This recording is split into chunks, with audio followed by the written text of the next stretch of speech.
सूरजपुर नाम का गांव, जहां लोग मन से अमीर थे पर जेब से गरीब।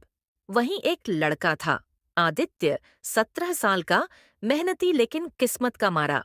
आदित्य खेत में फावड़ा चलाते हुए माँ से कहता है, माँ, कब तक ऐसे गरीबी में जीना पड़ेगा? बेटा, मेहनत कभी खाली नहीं जाती। एक दिन किस्मत भी मुस्कुराएगी। कब मुस्कुराएगी माँ? पेट की आग तो अभी जल रही है। एक दिन आदित्य जंगल में लकड़ी काटने जाता है। जंगल गहरी धुंध से भरा है, पेड़ों की आवाजें डराती हैं। अचानक उसे एक धीमी रोशनी दिखती है। वो पास जाकर देखता है, एक पुराना तांबे का दीपक जो हल्का सा चमक रहा है।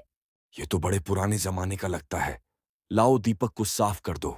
और अचानक उसके सामने धुआं उठता है और एक तेज रोशनी वाला बूढ़ा साधु निकलता है। आप कौन? हाय। मैं दीपक का रक्षक हूं, पर याद रखना, हर वरदान के साथ परीक्षा भी आती है। मुझे मुक्त किया है, इसीलिए 3 वरदान तुझे मिलेंगे। बोल, पहला वरदान क्या चाहता है? आदित्य मासूमियत से, मेरे गांव में किसी को भूखा न सोना पड़े।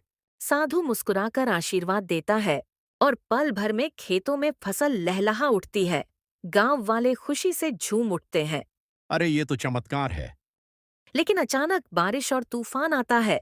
फसल कटने से पहले ही आधी बर्बाद हो जाती है। आदित्य समझ जाता है, जरूरत से ज्यादा चाहना हमेशा नुकसान देता है। अब दूसरा वरदान।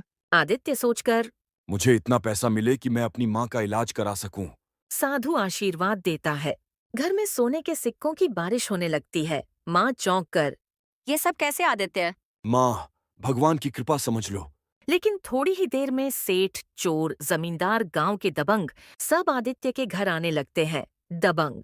आदित्य को एहसास, पैसा जितनी तेजी से आता है उससे ज्यादा तेजी से मुसीबत लाता है। इतना सोना कहाँ से आया? दे वरना।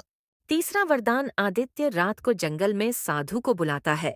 अब तीसरा वरदान, पर इस बार मैं भूल नहीं करना चाहता। बेटा, सोच समझ कर बोल। तीसरे वरदान के बाद दीपक हमेशा के लिए खो जाएगा। आदित्य गहरी सांस लेता है। मुझे बुद्धि चाहिए, ताकि मैं खुद अपनी किस्मत बना सकूं।